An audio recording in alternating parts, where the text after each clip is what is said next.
So here at Jacob's Creek Cooking Class, we normally get out in the garden. We're very much in the garden picking things, anything that's seasonal and anything that's available in the garden at the time. And that's the most important and key factor we have here with the cooking class, is that we're physically in the ground and we're picking from plants and products that we're creating ourselves.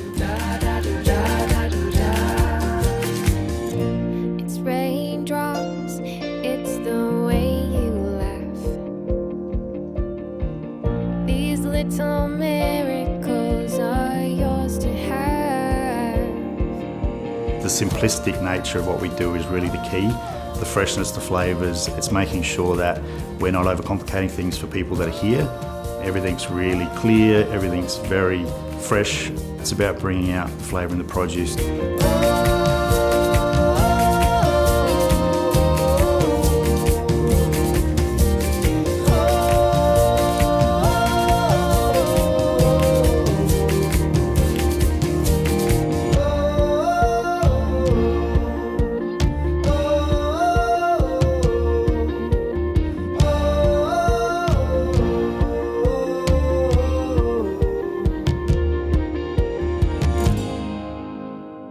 It's just nice to have people seeing and eating fresh, unadulterated produce. So.